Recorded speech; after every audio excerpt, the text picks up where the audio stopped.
Bienvenue dans cette vidéo où nous allons voir le mode SOS en cas de problème. Donc l'objectif de cette boîte-là, finalement, c'est de s'amuser tout en respectant quand même les règles du jeu et en évitant la tentation d'ouvrir la boîte avant la durée indiquée. Alors, admettons que je sois très très optimiste et puis que je me dis, tiens, j'ai envie de rester, que cette boîte reste verrouillée pendant, allez, 15 jours. Voilà, 15 jours, tac, 15 jours, je vais sélectionner 0 heure, 0 minute. Voilà, on est sur une durée aléatoire, donc je ne sais pas combien de temps la boîte va rester fermée. Je vais sélectionner le début du jeu. Et là, je ne sais pas, pour me rajouter un petit stress supplémentaire, je ne vais pas afficher le compte à rebours. Voilà, je n'affiche pas le compte à rebours. Et finalement, je ferme la boîte, je démarre le jeu.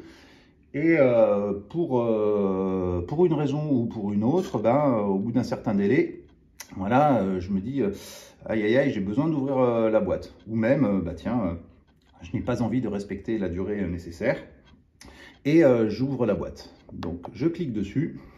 Voilà, valider le mode SOS va bloquer la boîte. Donc la boîte après sera, je te le rappelle, complètement inutilisable. Donc je confirme le mode SOS, je clique sur oui.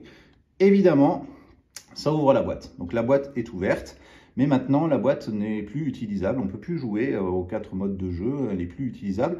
Il faut la déverrouiller avec un code PUC. Alors pour la déverrouiller avec le code PUC, il faut évidemment envoyer un mail à keyholderbox@gmail.com et il faudra s'acquitter d'une pénalité pour pouvoir la refaire fonctionner. Alors, le cas présent aujourd'hui, le code PUC de la boîte aujourd'hui, qui dépend évidemment de la boîte, c'est 17 801. Donc, je tape 17 000, 801, 801, voilà. Et la boîte va de nouveau être fonctionnelle, mais il faut absolument passer par cette adresse mail-là pour pouvoir obtenir le bon code PUC qui dépend de la boîte, qui dépend de beaucoup d'autres paramètres. Voilà.